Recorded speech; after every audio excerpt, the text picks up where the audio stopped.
This is not my style, but this is definitely something I feel is necessary, you know? Yeah. Yeah, I've been fighting this weight for a long time, long time, you know? Been fighting it just over 2 decades, just pushing 3 probably at this point. At some point I was almost 425 pounds. And I found that out when I tried to run up my stairs one day, and it was hard.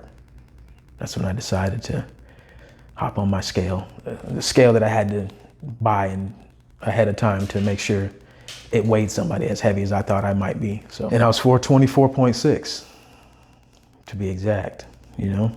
So that was the day I decided to try to do something about it, because that was, for me, it was too much. It was too much 100 pounds before that, but it's too much right now. But it's I'm way too much right now. Well, that's why I'm here, because most of the time we see, I wanted to do it before and after, you know what I mean? But I don't think there's ever an after at this point. I think it's just before and right now. And so where I'm at right now, I think I'm comfortable enough to sit in front of the camera and talk about everything, and maybe everything going forward. And hopefully I'll get more comfortable. You know, I don't worry about it too much. It is what it is. I go, if I could go outside to a restaurant, if I can go to a buffet at 400 pounds and eat at a buffet at 400 pounds, then I can get in front of a camera and talk about not being 400 pounds anymore and trying to continue to lose weight. So that's my thing, and that's what I am. Did I say my name already? Did I tell everybody my name was Leslie? Leslie, Leslie. My name on this YouTube channel is Mr. Marathon. That was a name given to me by my brother-in-law when I first signed up for a marathon back in 2008. Back then I was in my 370s, trying to, you know, hey, that would be a good idea to lose weight. It'll make me run. And it didn't, because at that weight, it's pretty hard to run and do it consistently without injuring yourself or, you know, breaking out of the old habits that you might have. I had lots of old habits, and I'll go into those habits in probably another video, but food was a habit. And so we'll talk about that later. But you know, I signed up for the Disney full marathon. It was like 6 months away, and I figured I can drop 100 pounds, 150 pounds in 6 months. That was stupid, but whatever. You know, you can't just turn that on. Maybe some people can, but I couldn't. It's taken me, because that was 2007 that I signed up for that race, and I went out there at 370 something pounds and got to mile 2 before I couldn't keep the pace of what they wanted, and got picked up and taken back to the finish line. So that was one of the points that made me want to keep doing it, even if I was going to do it and not do it well. I knew maybe one day it would switch on for me, so I kept doing it, and I did that one, and I didn't finish. And after I didn't finish, it's embarrassing, but back to the drawing board, and I didn't do anything for the next 5 months, and I signed up for a half marathon where I lived at the time, Green Bay, Wisconsin. And I did the half marathon there. I had 7 hours to do it, and I finished the half marathon in 4.5 hours. That was my first one. I was almost 380 pounds. I finished it, and that was cool. And then I did another one in Appleton, Wisconsin, September or October. I forgot what that one was called, but I did that one in 3:56, which to date is my fastest half marathon, which I'm gonna crush the next time I do one. I didn't train for that one either. I lost 20 pounds though for that. No, I lost 15 pounds for that one. And I cut off a half, 34 minutes of time, which isn't nothing. I walked most of it, which all the marathons, half marathons I've completed, I've walked most of them. The last one being in Miami, the Miami Fitbit in 2018 in Miami, where I'm from originally. I've had some slip-ups in there. The couple before Miami, I cramped out on both of those, literal LeBron James cramps, where I couldn't move anymore. Going back to it, I was right at 400 pounds when I tried to do both of those. One I made to mile 6 and I couldn't do anymore. One I made almost to mile 7. I should have, you got to know you can't, I couldn't do it at 400 pounds. If I didn't cramp up, I would have died trying though. But I started getting better, and then I got plantar fasciitis. I injured myself and I was out for a long time. And it was at that point when I knew I couldn't do anything for a while that I knew I had to figure out how to eat and relearn how to eat all over again. And so that's what I did. I didn't turn off a switch or turn anything on. I cut this out, I cut that out. And when I mean cut this out of that, I mean no sodas. I stopped drinking sodas. I stopped eating Chinese food.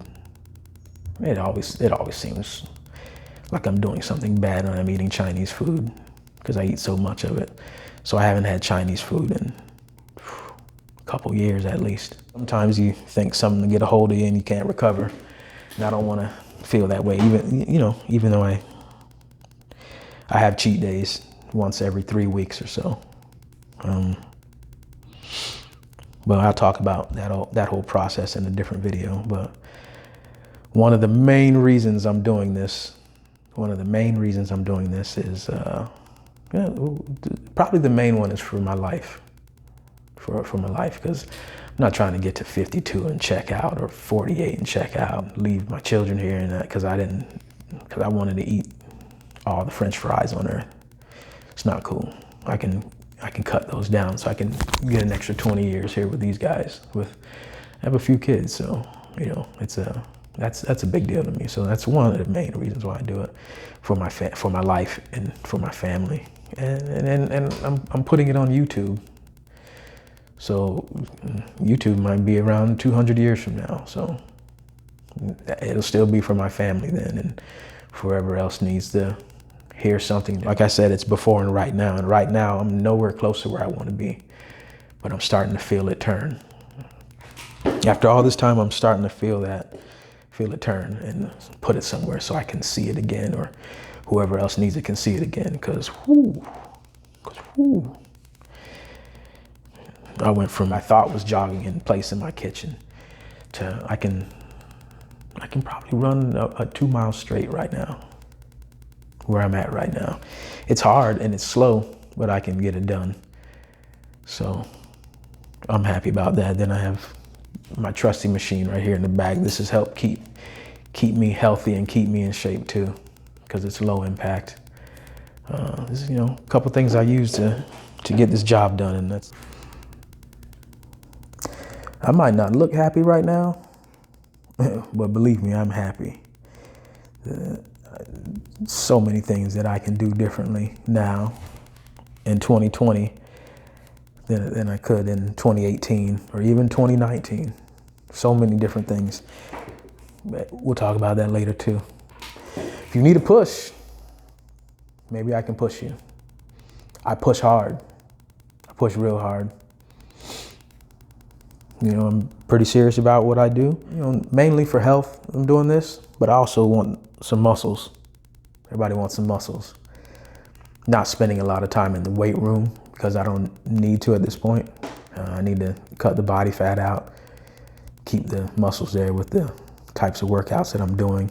I got enough body weight to make my muscles work already as it is. So that's the method I'm using for now. And maybe at some point, once I get to a certain weight, I'll get back to the weight room.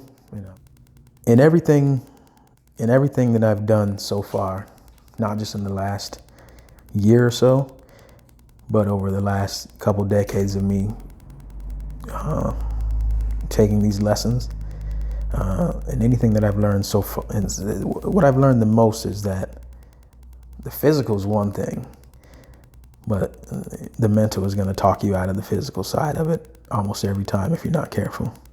So you have to get yourself together mentally, or you're never going to get it. I've talked to myself so much to say what I was going to do and this and that, and I've talked it, and when it came down to it, I talked myself right out of it. I get up. I'm the reigning Start on Monday champion, running from 1998 to 2019. The reigning. I would start on Monday every single week. I was going to start on Monday. And then usually when I was going to start on Monday, it would be Thursday. So I would take Thursday and I would know that I was going to eat everything I could until Monday. And I would eat everything I could and do nothing until Monday. And then when Monday came, I'm too tired. I'll start on Tuesday. Then I'll start on Wednesday. Boom. And then when we got back to Thursday, we was going to start on Monday again. I did that for years. Sometimes I'd get up on a Tuesday. Sometimes I get up on a Monday. But I can never string them together. Sometimes maybe I was starting too fast. Maybe I was doing too much. But I think I was eating the wrong way. I was living a life of just pure laziness. Gluttony, I think, is that the word? Gluttony. I was just basically a slob. I was a slob. That's what I was. That's how I ate. That's how I lived. Jabba the Hutt. It is what it is. And I think a lot of us are like that in a lot of ways. I was just professional. It was wild, but we'll talk about that later too. So if you need a push, I'm gonna push you, and I'm gonna push you hard. I push real hard, and that's it. Here's my before and right now.